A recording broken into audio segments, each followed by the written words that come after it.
합니까? 안 합니까? 나라가 흥하고 세웠다가 흥하고 망하고. 근데 계속 반복돼요.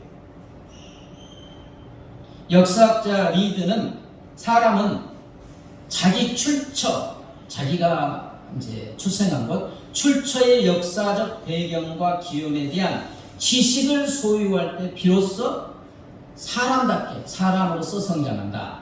그러므로 역사를 아는 것은 사람으로 성장하는데 절대적으로 필요한 것이다. 사람은 과거를 회상하고 자기보다 앞서간 사람들, 선조들이 성취해 놓은 사실들을 탐구할 수 있을 때야 어떤 식으로든 그 사람들보다 더 전진할 수 있다라고 말했습니다. 사람은 역사에 대한 지식을 소유할 때 사람으로서 성장한다. 그러므로 사람으로 사람이 성장하기 위해서는 역사를 아는 것이 절대적으로 필요하다는 거예요. 사람이 성장하고 나라와 민족이 발전하고 성장하기 위해서는 과거의 역사를 회상하고 우리보다 앞선 선조들이 성취해 놓은 사실을 탐구하고 알아야 된다는 거예요. 오늘은 광복절 77주년을 기억하는 이제 조회력으로 광복절 주일입니다. 일본에게 빼앗긴 주권과 자유를 도로 찾은 나라예요. 그래서 해방이라는 말보다도 광복이라는 말을 씁니다. 빛광자, 회복할 회복, 복자의 광복. 일본 통치하의 어둠에서 빛된 삶으로 다시 회복된 날이라. 그래서 광복이라고 합니다. 일본의 36년 식민 통치하에서 노예처럼 신음하는 이 민족을 어둠에서 구원하여 주셔서 주권과 자유를 회복시켜 주신 우리 하나님의 은혜에 감사합니다. 더하여 6.25 전쟁에서 이 나라를 지켜주시고 지금 이렇게 복된 자유민주주의 나라가 되게 하신 우리 하나님께 감사와 찬양과 영광을 돌려드립니다. 여러분, 하나님은 이스라엘을 하나님의 백성으로 선택하여 주셨죠. 그리고 이집트에서 노예 생활을 하며 신음하는 이스라엘을 강력한 권능의 속으로 10가지 재앙으로 해방하여 자유를 주셨습니다. 이런 역사가 없어요. 그리고 약속의 땅 가나안, 젖과 꿀이 흐르는 땅으로 인도하여 주셔서 온갖 복을 쏟아부어 주시고 세계 모든 민족에게 뛰어난 민족이 되게 하여 주셨습니다. 이스라엘의 작은 줄 알았더니 지중해 연안이 있잖아요. 다윗과 솔로몬 시대에는 아주 엄청났습니다. 다윗 왕으로 하여금 주변 모든 나라와 전쟁에서 이기게 하여 주셔서 지중해 이쪽으로 이집트 지경까지 이렇게 넓혔습니다. 그리고 아들 솔로몬 왕 때는 이스라엘 주변 나라들, 그러니까 이라크, 이란에 있는 유브라테 강에서부터 지중해에 있는 블레셋 땅과 이집트 지경에 이르기까지 모든 나라 모든 왕을 다스림으로 그 나라들이 조공을 바쳐서 섬겼다고 나와 있어요. 세계 모든 민족이 뛰어난 민족이 되게 하여 주셨습니다. 아멘. 아브라함을 통해서 200만 명의 민족을 이루고 이렇게 역사하셨어요. 사랑하는 여러분, 하나님은 약속하신 말씀은 반드시 지켜주시는 줄 믿습니다. 이스라엘 왕들이 이스라엘 백성들이 하나님의 말씀에 순종하며 하나님을 경외할 때 우리 하나님은 신명기 28장 1절 모세를 통해 주신 말씀대로 이스라엘을 세계 모든 민족에게 뛰어나게 하여 주셨습니다. 그런데 시간이 흐르면서 이스라엘이 어떻게 변질됩니까? 오늘 역대하의 내용이 그렇습니다. 아까 처음에 역사를 잊어먹으면 어떻게 된다고요? 망하는 거예요. 하나님께서 이스라엘에게 기억하라 얼마나 많이 말씀하시는지 몰라요. 유월절을 기억하라, 초막절을 뭐를 기억하라. 왜? 너희의 너됨이 너희가 지금 있는 것이 누구의 은혜다?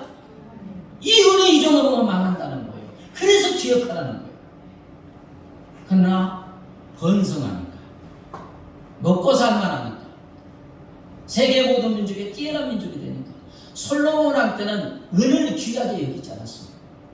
막 금그릇 어마어마한 부를 입었습니다. 그러자 유대의 왕들과 제사장들, 유대 백성들 거의 모두가 하나님을 떠나고 각종 우상 숭배를 섬기고 하나님의 성전은 더럽힐지도 더럽혀졌습니다. 므낫세 왕 같은 데는 막 하나님의 성전에 솔로몬 왕이 지었잖아요. 그 다윗의 꿈이지.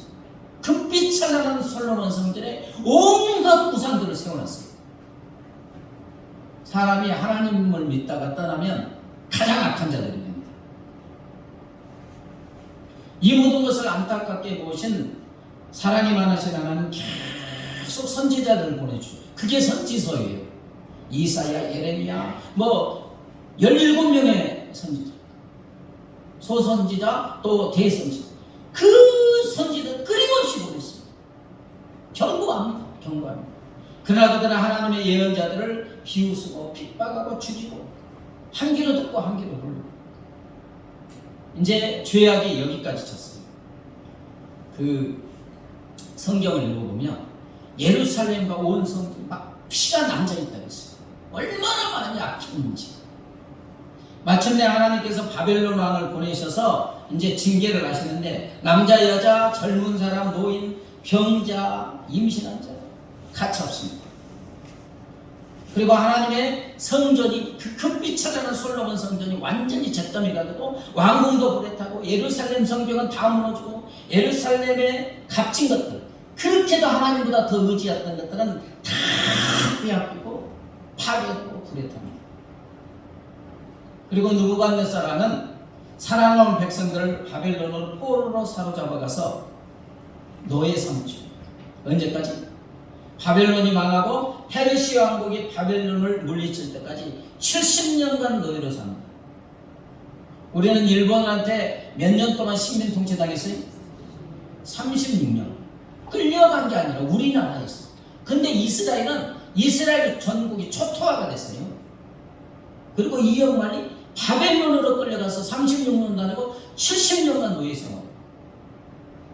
그러나 하나님은 택한 백성 이스라엘을 버리지 아니하시고 회복시켜 주신 줄 믿습니다.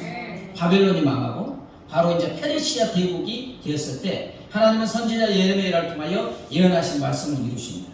고레스, 페르시아 왕 고레스 첫 해에 여호와께서 고레스의 마음을 움직이십니다. 이사야에 보면 고레스는 나의 종이다 이렇게 말씀이 나와요. 고레스는 온 땅의 사람들을 불러 칙령을 선포하게 하는데 내용이 이렇습니다. 오늘 본문에 하늘의 하나님이신 여호와께서 이 세상의 온 나라들을 나에게 주셨다. 이게 지금 누구의 고백이에요? 대제국을 이룬 고레스 왕의 고백이에요. 하늘의 하나님께서 여호와께서 이 세상의 온 나라들을 내게 주셨다. 그리고 나를 세우셔서 유대 땅 베들레헴 예루살렘에 여호와를 위해 성전을 짓게 하였다. 이제 너희 모든 하나님의 백성은 예루살렘에 돌아가도 좋다. 너희 하나님 여호와께서 너희와 함께 하시기를 바란다. 여러분 이것이 인간적으로 가능합니까? 포로로 끌려가 70년간 노예로 살고 있는데 이런 그들이 해방되어 조국 땅으로 달아가서 성전을 건축하고 다시 회복한다는 것은 역사적으로 인간의 능력으로 되는 일이 아니에요. 그런데 이런 일이 일어났어요. 인간의 시각으로 볼 때 기적이 일어난 거예요. 바로 전능하신 하나님의 은혜에 의해서 일어난 줄 믿습니다. 여러분 인간이 볼 때는 절대 불가능하지만 우리 하나님은 간단합니다. 아멘. 너무 간단해요. 아무리 생각해도 불가능한데 전능하신 우리 하나님은 너무 간단한 줄 믿습니다. 대제국을 이룬 페르시아 고레스 왕의 마음 한번 다 바꾸니까 그냥 이루어지는 거예요. 인간으로는 안 되지만. 다른 여러분 이 이스라엘의 역사를 통해서 하나님께서 우리에게 주신 메시지가 무엇입니까? 이 기독교 역사관인데 우리 아이들도 너무너무 중요합니다. 이 세상의 모든 것, 이 세상의 모든 나라와 민족의 흥망성쇠가 전적으로 누구에게 달려있다? 하나님의 손에 달려있습니다. 온 세상의 모든 것은 하나님의 주권 아래 있고 전적으로 하나님이 다스리고 계신다는 것을 말씀하고 있는 줄 믿습니다. 오늘 페르시아 고레스 왕의 고백이 뭐예요? 23절에 하늘의 신 누가? 여호와께서 세상 만국을 내게 주셨다. 이게 뭐 이스라엘 왕들이 그렇게 고백했으면 그렇다고 해요. 누가 했습니까? 대제국을 이룬 고레스 왕이 그렇게 고백하는 거예요. 하늘의 신 여호와께서 세상 만국을 내게 주셨다. 그 다음에 다니엘서 2장에 보면 느부갓네살 왕이 어마어마한 금신상의 꿈을 꿔요. 근데 이제 그 꿈 내용도 잊어먹고 해석하지 못하니까 다 죽이려고 했는데 다니엘을 통해서 이제 금신상의 꿈을 해석하는데 그 내용이 무엇입니까? 이 세상의 대제국들, 다시 말하면 바벨론 제국, 페르시아 제국, 알렉산더이안 그리스 제국, 로마 제국의 운명을 미리 예언한 것입니다. 그리고 그대로 됐어요, 안 됐어요? 다니엘서의 예언대로 아직 대제국이 형성되지 않았어요. 지금 바벨론 제국이에요. 근데 그 다음에 페르시아 제국, 알렉산더의 헬레닌 제국, 로마 제국이 이렇게 생기고 운명이 그렇게 된다. 그리고 그렇게 되어 있습니다. 무슨 뜻입니까? 하나님이 모든 나라를 다스리는 것을 말씀하고 계시는 줄 믿습니다. 그래서 다니엘서 2장에 다니엘이 느부갓네살 왕에게 한 말이 있어요. 한번 볼까요? 37절 시작. 왕이여, 왕은 여러 왕들 중에 왕이시라. 하늘의 하나님이 나라와 권세와 능력과 영광을 왕에게 주셨고, 38절 사람들과 들짐승과 공중에서들 어느 곳에 있는 것을 막노라고 그것들을 왕의 손에 넘기사 다 다스리게 하셨으니. 무슨 뜻이에요? 천하만국 모든 나라와 모든 민족 온 세상을 전적으로 하나님이 다스리시고 이끌어간다는 말씀인 줄 믿습니다. 이제 다니엘서 읽어보면 느부갓네살에게 7년간 이 지혜가 없어져가지고 짐승처럼 살아요. 그리고 이제 하나님이 총명을 주시니까 느부갓네살 왕이 하나님을 찬양합니다. 권세를 누가 주신다고요? 예. 자, 그럼 우리나라는 어떻습니까? 하나님께서는 이 나라의 민족을 어떻게 다스려 주셨고 어떤 은혜를 베풀어 주셨습니까? 제가 김영동 목사님 준 책도 있고 옛날의 책도 있고 하면서 준비하면서 이 기독교 역사관이 너무 중요하구나. 하나님은 이 나라를 일본의 식민 통치와 6.25 전쟁에서 구원하여 주신 줄 믿습니다. 이스라엘을 해방하여 광복을 나라가신 우리 하나님께서 우리나라에도 동일한 은혜를 베풀어 주셨습니다. 어떻게 비슷해요? 이스라엘 역사와 우리나라의 역사가. 자, 일본이 이제 1910년에 우리나라를 이렇게 식민 통치합니다. 근데 1919년 3월 1일 무슨 운동? 3.1운동, 김인영 독립운동.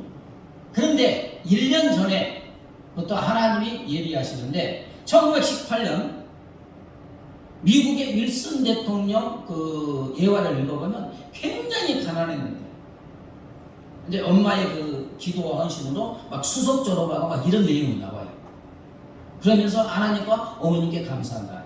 이 독실한 그리스도인 미국 윌슨 대통령의 민족 자결주의가 1918년에 선포됩니다. 무슨 내용이냐? 각 민족은 정치적 운명을 스스로 결정할 권리가 있으며 다른 민족의 간섭을 받을 수 없다라는 민족 자결주의를 선포합니다.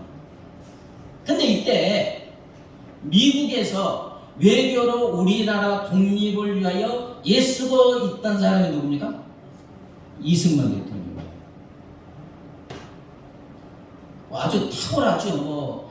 뭐 하버드부터 해갖고 세계 대학 국제 정치학 박사를 딴 사람이니까 국제 정치학이 아주 탁월한 사람이에요. 그래서 우리나라가 독립하기 위해서는 상해에서 임시정부도 있지만 외교전을 해야 된다. 미국이 최고인 나라니까. 미국에 있으면서 이 민족 자결주의를 듣고 이승만은 우리나라가 강력한 독립 의지를 세계에 보이면 국제사회가 도와줄 것이다 라고 확신하고 우리나라 이제 상해 임시정부 독립운동가들에게 편지를 보내 독립을 위한 대규모 집회를 열도록 건의했고 이제 세계가 봐야 되니까 이것이 3.1운동의 시작이 되었다고 합니다. 그리고 여러분 3.1운동에서 이제 기독교 교회의 역할은 어떻게 되겠습니까? 3.1운동이 일어난 1919년 그때 기독교인은 인구의 1.5% 약 30만 명. 많습니까? 적습니까? 신흥 종교예요. 이제 뭐 얼마 안 됐습니다. 30만 원. 그것도 1907년 대붕운동을, 평양 대붕운동 때문에 이렇게 된 거죠. 그럼에도 불구하고 여러분, 민족대표 33명 중 몇 명이? 16명이 기독교인이었어요. 그리고 3.1운동 막 이제 일어났잖아요. 일본 경찰에서 검거된 자 51%가 기독교인이었어요. 인구의 1.5%가 기독교인인데 3.1운동 때 검거된 종교인의 51%가 기독교인. 3.1운동의 핵심이 누구였다고요? 기독교인이었습니다. 실제적으로 전국의 교회들이 그 중심 위치가 되어 네트워크가 되어 3.1운동이 크게 기여했죠. 3.1운동이 끝나고 이제 일본이 핍박을 하기 시작했는데 개신교회 47개가 파손됐고요. 뭐 불살라고 그랬고, 제암리교회 아시죠? 제암리교회에서는 일본군이 35명의 제암리 교인들을 교회에 모으고 문을 잠그고 집중 사격을 해 다 죽이고, 그 증거를 인멸하기 위해서 교회당에 불을 질러서 다 태웁니다. 거기만 뿐만 아니라 역사적으로 많은 교회들이 소신당하고 죽임을 당했어요. 이처럼 가장 피해가 많았던 것도 개신교회였는데, 왜냐하면 교회가 시운동의 중심 세력이 되었기 때문에. 이렇게 이제 3.1운동에 기독교회가 앞장섰는데, 3.1운동에 그러면 이제 뭐가 생깁니까? 독립운동이 시작돼요. 사회 임시정부도 생기죠. 근데 독립운동가들의 주축을 이룬 주요 인물들이 다 누구예요? 기독교인들이에요. 그리고 한국의 민족원을 막 국민들을 일깨우고 정신을 개조하고 이런 운동을 했던 뭐 안창호, 뭐 조마식, 이 모든 사람들이 다 누구였어요? 기독교인들이었어요. 근데 1.5%밖에 안 돼. 30만 명 중에서 그랬다. 이토 히로부미를 암살한 안중근 의사도 그렇고, 뭐 조만식 장로, 안창호 선생, 윤동조 씨, 이상재 선생님, 키라스 같은 우리나라 민족원을 이끌고 독립운동을 이끌어갔던 사람들이 다 기독교인이었어요. 1.5%밖에 안 돼요. 자, 상해 임시정부 초대 대통령이 누굽니까? 이승만 대통령이에요. 가장 이제 뭐 다 생략하고, 가장 고문이 심한 한성 감옥에서 예수를 만난 이승만 대통령은 뭐 신약 성경을 다 외웠다 하니까, 그러면서 그의 꿈은 한국을 기독교 국가로 건설하는 꿈을 꾸었고, 그리고 이제 또 이제 광복의 대통령 되면서 기도하며 헌신하며 평생을 달려갔습니다. 그러면 또 상해 임시정부 주석은 누구입니까? 백범 김구 선생. 1904년 28세의 예수님을 믿은 그는 해방 후에 남대문 교회를 다녔는데, 김구 선생은 우리가 잘 아는 나의 소원이지요. 나의 소원이란 그래서 네 소원이 무엇이냐고 하나님이 내게 물으신다면, 누가 물으신다고요? 하나님이 내게 물으신다면 나는 서슴지 않고 내 소원은 대한독립이라고 대답할 것이다. 그 다음 소원은 무엇이냐고 하면 나는 또 우리나라의 독립이 할 것이요. 또 그 다음 소원이 무엇이냐는 세 번째 물음이다. 나는 더욱 소리를 높여서 나의 소원은 우리나라 대한의 완전한 자주 독립이요 대답할 것이다. 자, 이가 예수님을 믿은 자입니까? 안 믿은 자입니까? 자, 18세의 유관순 열사, 천안 매봉교의 성도였던 유관순 열사가 이제 일본 재판석상에서 일제 판사들 앞에서 한 말, 이 나라에 바칠 목숨이 오직 하나밖에 없다는 것이 이 소녀의 유일한 슬픔입니다. 나라와 민족을 위해서 목숨을 바치, 이 목숨이 하나밖에 없는 것이 슬픔이다. 만약 내 목숨이 10개, 100개가 있으면 나라 독립을 해서 어떻게 하겠다? 바치겠다. 또 양산 출신의 윤현진 열사가 있는데, 상해 임시정부 재무차장을 맡았던 윤현진 열사는 개인 재산 30만원, 지금 돈으로 환산하면 300억 원 상당을 독립자금으로 내어놓았는데, 그는 부산 초량교회 집사였고, 여동생인 윤현숙은 부산 구정교회 권사로 기독교 집안이었다는 것입니다. 여러분, 이 자그마한 그리스도인의 독립을 위한 헌신을 들으면 뭐 가슴이 뛰지 않습니까? 이들 그리스도인들은 이 나라 이 민족의 독립과 광복을 위해서 생명을 아낌없이 바쳤는데 중요한 하나의 사실. 자, 이들이 하나님께 얼마나 간절하게 기도하였을까? 그죠? 이 기도는, 그리스도인의 기도는 밑바탕이잖아요. 그들의 유관순 열사가 내 생명에 하나뿐이 없는 것이 슬프다. 이승만 대통령, 백범, 김구 수많은 사람들의 생명을 바쳐서 독립을 해내시는데 그 밑바탕에는 하나님께 처절한 기도가 있었는 줄 믿습니다. 그거 없으면 안 돼요. 그 운동 못 해요. 아마 예수님의 겟세마네 기도 같은 땀이 핏방울이 되는 기도를 하였을 줄 믿습니다. 우리 하나님이 어떻게 이 기도를 안 들어주시겠어요? 하나님은 하나님의 자녀들의 피를 흘리는 헌신과 기도를 들어주신 줄 믿습니다. 그래서 1943년 하나님은 미국, 영국, 중국 정상이 모인 카이로 회담에서 한국을 자유 독립국으로 하자는 카이로 선언을 발표하게 됩니다. 수많은 독립운동, 3.1운동 이런 것들이 쫙 세계에 퍼졌기 때문에 한국을 자유 독립국가로. 그리고 1945년 우리나라는 일본의 36년 식민 통치에서 벗어나게 되고 주권을 찾고 자유를 다시 찾은 광복을 맞이하게 됩니다. 역사를 주관하시는 우리 하나님의 은혜인 줄 믿습니다. 온 세상 나라를 통치하시고 다스리시는 우리 하나님의 전적인 은혜이고 한국교회 하나님의 자녀들의 간절하고 간절한 기도, 땀이 피가 되는 그 기도를 들어주신 은혜인 줄 믿습니다. 그런데 그때 기독교인은 1.5%였다는 거예요. 지금처럼 600만 명, 1000만 명이 아니라 30만 명이 우리나라를 살린 줄 믿습니다. 자, 광복 후에 이제 재헌국회가 이루어지잖아요. 헌법을 만든 국회의원들, 재헌국회 국회의원들, 정부 강요동 이제 정부가 세워졌으니까 얼마나 많은 그때 주요 인물들이 다 기독교인이에요. 자, 1948년 5월 30일 이승만 대통령의 사회로 진행하는 재헌국회에서 의장인 이승만 대통령은 목사이자 국회의원인 이윤영 목사로 하여금 기도로 재헌국회를 시작합니다. 얼마나 멋있는지 몰라요. 그 재헌국회 속기록 있잖아요. 거기에 이윤영 목사의 간절한 기도문이 실려 있습니다. 우주와 만물을 창조하시고 인간의 역사를 섭리하시는 하나님, 이 민족을 돌아보시고 이 땅에 복을 내리셔서 감사에 넘치는 오늘이 있게 하심을 진실로 감사합니다. 하나님께서 오랜 세월 동안 이 민족의 고통과 고소를 들으시고 정의의 칼을 빼셔서 일제의 폭력을 굽히셨으며 세계인의 양심을 움직이시고 우리 민족의 영혼을 들어주심으로써 역사적인 환희의 날이 우리에게 오게 하시고 하나님의 섭리가 세계 만방에 드러나게 하셨음을 믿습니다. 하나님, 아직까지 남북이 둘러갇힌 이 민족의 고통과 수치를 씻어주시고 우리 민족, 우리 동포가 손을 같이 잡고 웃으며 노래 부르는 날이 우리 앞에 속히 오게 해 주시기를 기도합니다. 하나님, 민생의 도탄이 오래갈수록 이 땅에 악마의 권세만 확대될 것이오니 거룩하신 하나님의 영광이 속히 이 땅에 임하게 하시기를 원합니다.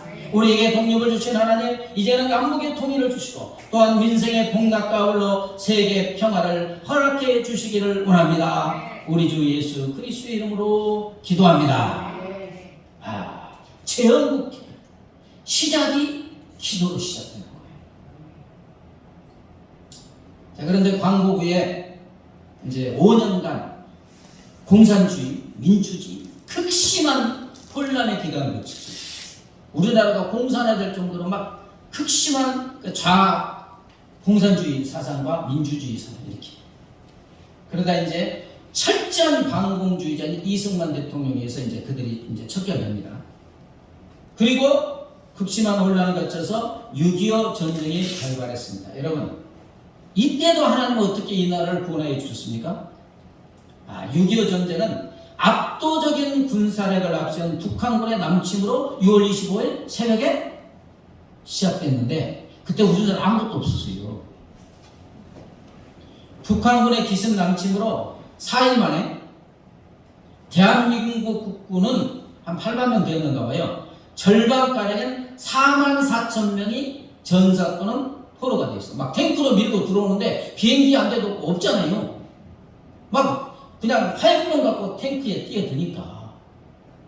4일 만에 44,000명이 전사 또는 포로가 되어 있고 수도수호는 3일 만에 끝. 함락되었어요. 뭐 그냥 밀고 들어오면 그냥 밀리는 거예요. 그래서 당시 대한민국은 누가 봐도 해망할 수밖에 없는 절체절명의 상황이에요. 그런데 대한민국은 망하지 않고 기적적으로 살아남았습니다. 대한민국이 절체절명에 의해서 어떻게 망하지 않고 살아남느냐, 이제 역사를 연구한 사람이라면 6.25 전쟁 때 몇 가지 기적이 일어났다고 하는데, 첫째는 미국의 트루만 대통령의 신속한 한국 전쟁에 참전 격입니다. 당시에 한미 상호 방위 조약이 있습니까 없습니까? 없었습니다. 그래서 6.25 전쟁 미국이 이 먼 나라에 가난한 나라에 참전할 이유가 없어요. 더군다나 그때 한반도를 미국의 태평양 방위선에서 제외한다는 에치슨선언이 발표되어 있어요. 다시 말하면 태평양 방위선에서 한국은 제외한다. 한국의 전쟁이 일어나도 참여할 이익이 없다는 거예요. 죽거나 말거나. 이렇게 선언이 되었는데, 그런 상황에서 미국 대통령 트루먼이 자기 나라가 공격받은 것도 아닌데도 한반도에 군인을 보내겠다. 여러분, 누가 그의 마음을 움직였습니까? 하나님이신 줄 믿습니다. 아멘 별로 안 하시네요. 고레스의 마음을 감동하셔서 이스라엘 해방시킨 하나님, 역사를 주관하시는 하나님이 그렇게 하신 줄 믿습니다. 여러분, 이 땅에 우연은 하나도 없어요. 하나님 믿지 않는 사람은 우연이라고 하지만 참새 한 마리 떨어지는 것도 누가 주관하십니까?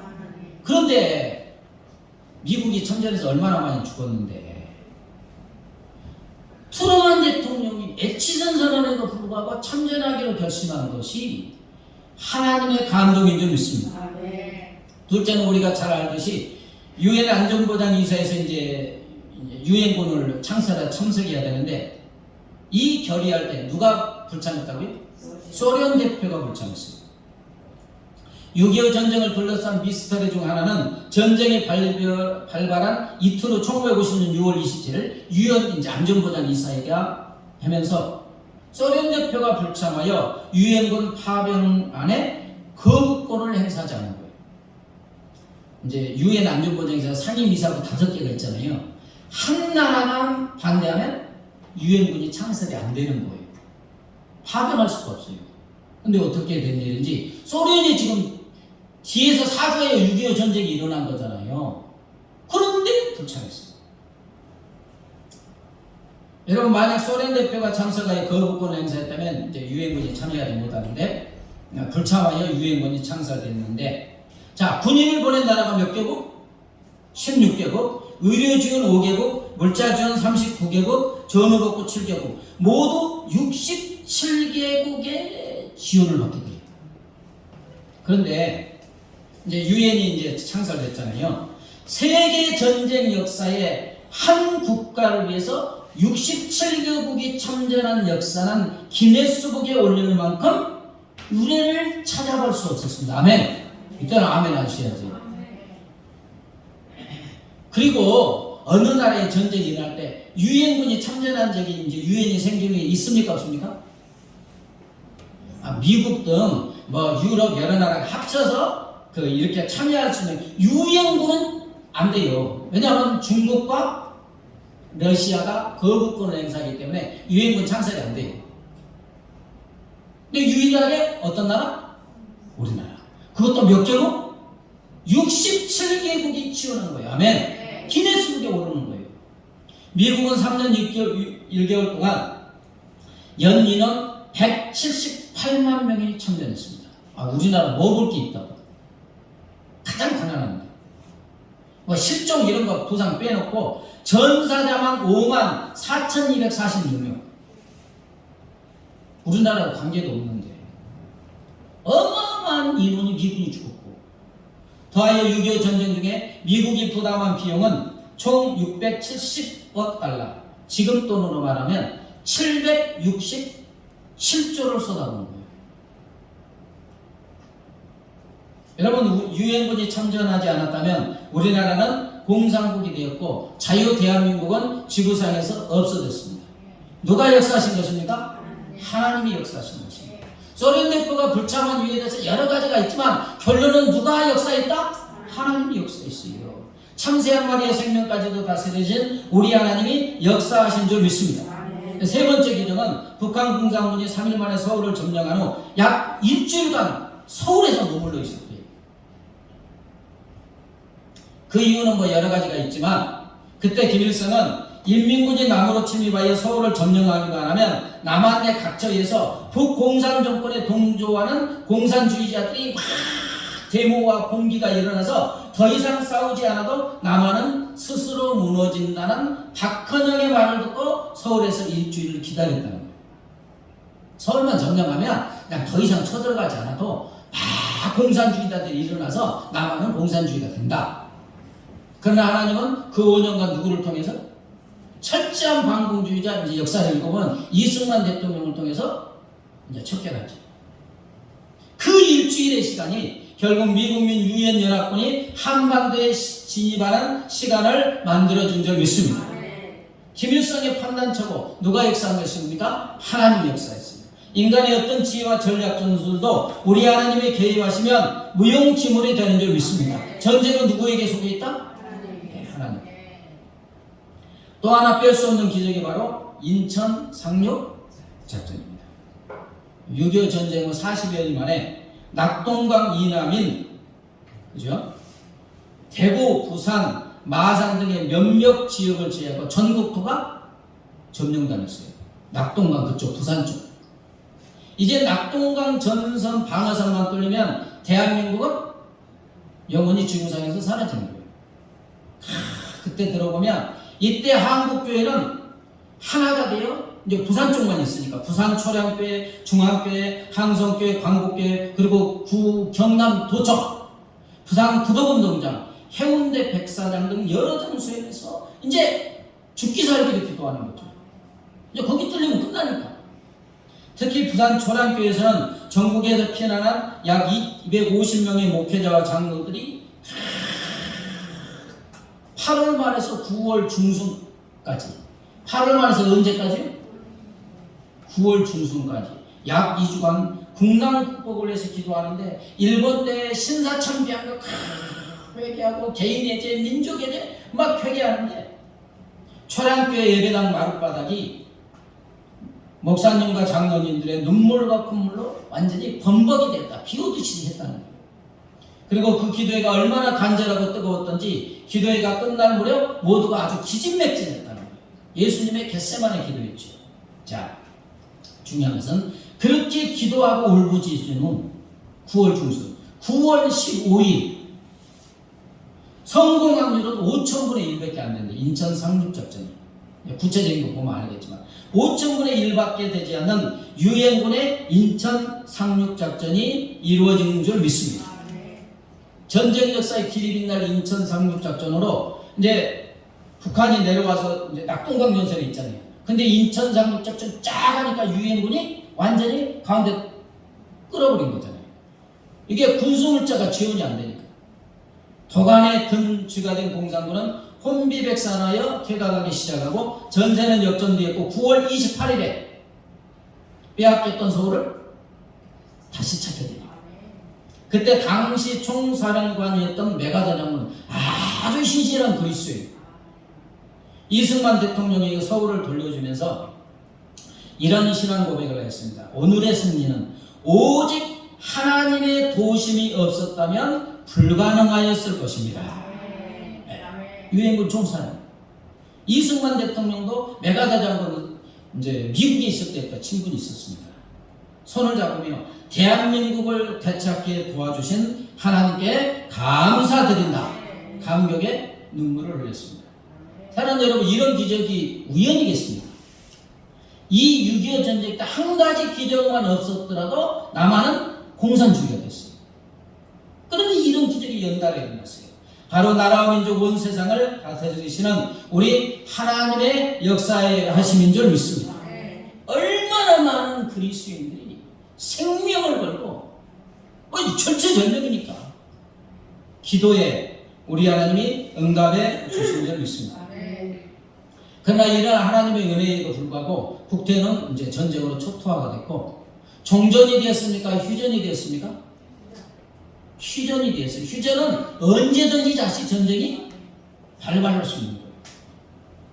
그런데 이 모든 것을 하시는, 역사를 주관하신 우리 하나님은 이 나라를 계속 지켜주시는 또 하나의 크고 크신 은혜를 베풀어 주셨는데, 한미 상호 방위 조약. 그 역사를 읽어보면 이승만 대통령이 탁월해요. 이 가난한 나라 뭐가 있다고 미국이 지켜준다고 하겠습니까? 그런데 한미 상호 방위 조약의 특별한 점은 말 조약뿐이 아니라, 이승만 대통령이 미국 정치를 잘 아니까 이 조약만 갖고는 안 된다는 거예요. 실제적인 안전보장을 해야 된다. 그래서 유엔군인 미군이 한국에 직접 주둔하여 북한이 공격하면 자동적으로 미군이 참전하도록 인계철선을 마련했다는 거예요. 인계철선은 그 폭발물 있잖아요. 그러면 철선 있잖아요. 건드리면 폭발하는. 이 말은 주한미군의 역할과 관련된 용어로 대한민국의 전쟁이 발발하면 한국에 주둔하여 있는 미군이 자동적으로 전쟁에 참여하게 되는 거예요. 뭐 미국 의회 승인 받고 이런 절차가 없이 있으니까, 공격받으니까 바로 전쟁이에요. 미군하고. 이 전쟁, 이로 인해 전쟁으로 졌다는 대한민국은 이제 안전이 보장됐죠. 그래서 1953년 8월 8일 한미 상호 방위 조약 가주인식에서 이승만 대통령이 다음과 같이 말합니다. 한미 상호 방위 조약이 성립됨으로써 우리는 앞으로 여러 세대에 걸쳐 많은 혜택을 받게 될 것이다. 이 조약이 있기 때문에 우리는 앞으로 번영을 누리게 될 것이다. 여러분, 이로 인하여 대한민국은 아시아에서 무시할 수 없는 이제 군사 대국이 되고, 아울러 미국의 군사적 보호막 아래서 대한민국은 경제, 군사, 정치, 문화 등 모든 면에서 전례 없는 발전을 이루게 된 줄 믿습니다. 자, 하나님은 이제 이후에 우리나라에게 어떤 은혜를 베풀어 주셨습니까? 세계 모든 민족 위에 뛰어난 민족이 되게 하여 주신 줄 믿습니다. 유엔군이 참여한 것도 기적인데요. 우리나라가 지금 이런 나라가 된 것도 세계 역사에 없는 기적인 줄 믿습니다. 가장 가난했던 나라, 일본의 식민 통치로 다 빼앗기고 광고가 좋은 연만의 전쟁으로 잿더미가 된 나라가 지금 세계 10대 경제 대국이 되고 선진국이 된 것은 전무후무한 기적인 줄 믿습니다. 세계 10위권에 드는 경제 대국, 뭐 요즘에 이라크, 우크라이나, 러시아 이것 때문에 그 예비군까지 이렇게 다시 이제 그 국방력을 계산하는데, 우리나라 예비군까지 하면 2위래요. 2위. 어마어마한 거예요. 전 세계를 강타하는 한류 문화, 우리 하나님의 약속하신 신명기 28장 1절의 약속의 말씀대로 세계 모든 민족 위에 뛰어난 민족이 되게 하여 주신 줄 믿습니다. 그 이후에 한국교회가 이제 폭발적으로 부흥하지요. 막 200만, 1000만이.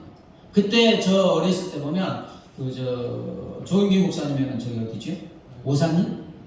8.15 때 구국기도에 얼마나 많이 있는지 몰라요. 그렇죠? 그때 막 무슨 산에서 뭐 8.15 나라와 민족을 위해서 한국교회가 얼마나 많이 기도했는지 모릅니다.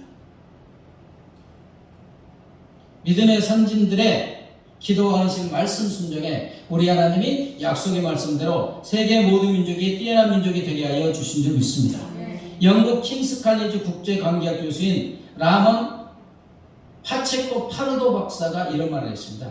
한국은 더 이상 고래 싸움에 등 터지는 새우가 아니다. 고래는 누구예요? 중국, 러시아, 일본. 고래 싸움에 등 터지는 새우가 아니다. 이제는 싸움의 승패를 가르는 역할을 한 제3의 고래가 됐다. 우리나라 사람이 말한 게 아니고. 그 교수는 말합니다. 한국은 반도체, 자동차, 선박, 배터리, 휴대폰 등을 발판으로 세계 10대 경제 대국이 됐고, 지난 10년 동안의 방탄소년단을 앞세운 K-팝 음악과 기생충을 필두로 한 영화 등 놀라운 문화 소프트 파워로 몸집을 키워 거대한 고래가 됐다. 이때는 좀 아멘 좀 하세요. 아멘. 지난 5월 20일 바이든이 한국에 방문했죠. 대단한 겁니다. 보통은 뭐 일본을 먼저 방문하고 우리나라 방문하고 뭐 로마 황제보다도 더 많은 700명을 데리고 오는 거예요. 근데 한국 땅을 밟은 지 단 10분 만에 삼성전자를 미국 대통령이 회사를 방문하고 이재용 회장을 만나고 우리나라 역사를 보면 가난할 때 우리나라 대통령이 미국 가면요 장관이 만나줍니까 안 만나줍니까? 차관도 안 만나주고 차관보 정도가 만나주고 저 어렸을 때 미국 대통령 오면 어마어마한 우리나라의 영광이니까 길가에 학생들이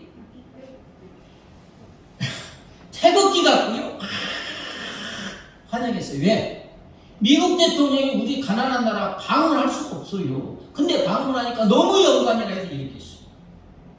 그런데 지금은 미국 대통령이 일본보다도 우리나라 먼저 방문하고 그래서 이제 글을 보니까 왜 그랬느냐? 이제 세계는 핵무기나 석유보다는 반도체, 2차 전지 등이 중요한 세계가 되었다. 그런데 대만의 TSMC와 경쟁하던 삼성전자는 대만의 TSMC가 나노4를 선정할 때 아예 나노4를 뛰어넘어서 신기술로 나노3 생산에 성공한 것이다. 바이든이 눈독을 들이는 것은 바로 삼성의 나노3이었고 이에 부응하여 이재용은 바이든의 이를 소개했다. 반도체와 2차 전지, 로봇을 대량 생산할 수 있는 나라는 중국과 한국 둘밖에 되지 않는다. 아멘. 하나님의 은혜인 줄 믿습니다. 얼마나 많은 교회의 기도. 자, 여러분 이제 우리는 어떻게 해야 되겠습니까? 이 모든 것이 하나님의 은혜임을 알고 하나님께 감사하며 하나님의 말씀에 순종하는 삶을 살아야 될 줄 믿습니다. 믿음의 선진들의 믿음을 한국교회가 개선해야 되는 줄 믿습니다. 자, 민족의 흥망성쇠가 누구의 손에? 나라의 민족의 흥망성쇠도 하나님의 온 세계의 역사가 누구의 손에? 하나님의 손에. 근데 하나님의 손으로 움직이는 것은 교회인 줄 믿습니다. 우리인 줄 믿습니다. 노아의 홍수로 전 세계가 다 죽었잖아요. 다시 세계가 시작된 게 믿음의 사람 노아 때문에 다시 세계가 시작된 줄 믿습니다. 소돔과 고모라는 원래 망해야 되는 거예요. 너무 죄악이 관영하니까. 불과 유황으로 멸망해야 돼요. 근데 하나님이 몇 명? 10명의 하나님을 믿고 하나님께 기도하는 의인 10명만 있으면 용서해 주신대요. 아멘? 하나님은 믿지 않는 자들을 바라보는 게 아니라 믿는 자 한 사람을 바라보는 줄 믿습니다. 그 소돔과 고모라 얼마나 많은 사람이 있어요. 근데 하나님을 믿는, 하나님을 경외하고 하나님께 기도하는 의인 10명만 있으면 용서해 주겠다. 예루살렘을 멸망시킬 때 예루살렘 거리를 찾아봐라. 하나님 믿는 의인 한 명 있으면 용서해 주시겠다. 아멘. 여러분 이제 우리 자신을 바라봐야 될 줄 믿습니다. 다른 사람 바라볼 필요 없어요. 나 자신. 저도 이 설교를 준비하면서 하나님이 나를 이 나라의 파수꾼으로 세워주셨구나. 제가 작아서 안 들립니까? 나 한 사람을 이 나라의 파수꾼으로 세워주셨구나. 어떻게 보면 이 지구촌의 파수꾼으로 세워주셨구나. 왜? 하나님이 보는 건 600만, 700만 명의 그리스도인을 바라보는 게 아니고 30만 명으로 나라 민족을 이끌었잖아요. 진짜 하나님을 사랑하고 하나님을 경외하고 이 나라의 민족의 파수꾼으로 나를 세웠다는 사명감을 가지고 나라 민족을 위해서 기도하고 말씀에 순종하고 하나님을 경외하는 한 사람을 찾는 줄 믿습니다. 한 사람만 있으면 용서해 준다고 했잖아요.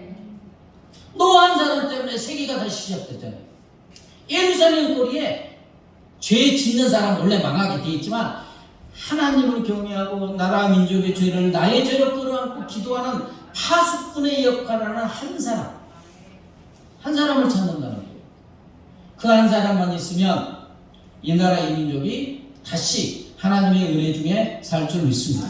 자, 보세요. 몇 명 안 되지만 중요한 것은 진짜 하나님을 경외하고 이 나라의 파수꾼으로 나를 세워줬다는 사명을 가지고 기도하는 한 사람 때문에 하나님이 복을 주시는 줄 믿습니다. 자, 우리 여러분 그런 사명을 가지세요. 네. 뭐 내 실력 바라볼 거 없어요. 내 지금 현재 바라볼 게 없어요. 하나님은 전능하시니까 내가 그 사명을 가지고 기도하고 나아가면 하나님이 또 그런 사람으로 만들어 주실 줄 믿습니다. 자, 애국가 1절을 보면 동해물과 백두산이 마르고 닳도록. 이게 뭐냐? 동해물이 마를 일이 없고 동해바다가 백두산이 다를 일이 없어요. 영원이라는 거예요. 동해물과 백두산이 마르고 닳도록 하나님이 보호하사.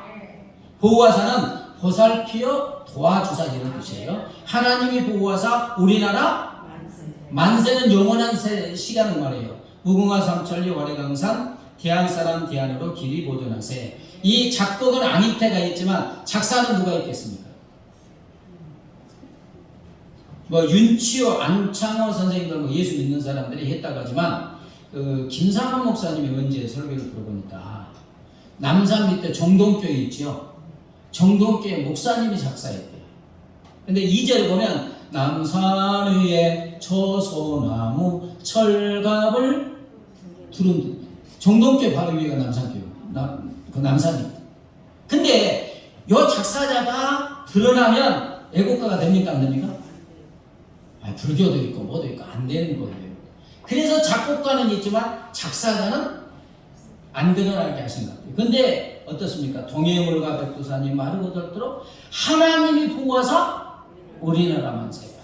얼마나 멋있습니까? 한번 부르고 기도하고 마치겠습니다. 교회에서 이거 애국가 부르기는 그러네. 1절만 2번 부르겠습니다.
온 세상을 다루시고 나라와 민족의 흥망성쇠를 주관하시는 하나님, 이 나라의 민족을 일본 36년 식민 통치하에서 해방을 주시고 광복을 허락하여 주셨사오니 감사합니다. 6.25 전쟁에서 수많은 기적을 일으켜 주셔서 이 나라의 민족을 지켜주시고 수많은 믿음의 사람들, 하나님의 사람들의 간절한 기도를 들어 응답하여 주시고 또 말씀에 순종하는 몸된 교회를 통해서 이 나라의 민족을 세계 모든 민족의 뛰어난 민족이 되게 하여 주심을 감사합니다. 이제 다른 사람을 바라볼 것이 아니라 나 자신을 점검하게 하여 주시옵소서. 나 개인을 하나님께서 이 나라의 민족의 파수꾼으로 이 나라의 민족의 운명을 차오할 하나님의 사람으로 세워주셨음을 아멘으로 받아들이고 이 파수꾼의 사명을 감당하는 우리 각자가 되게 하여 주시옵소서. 감사하며 예수님의 이름으로 기도드리옵나이다.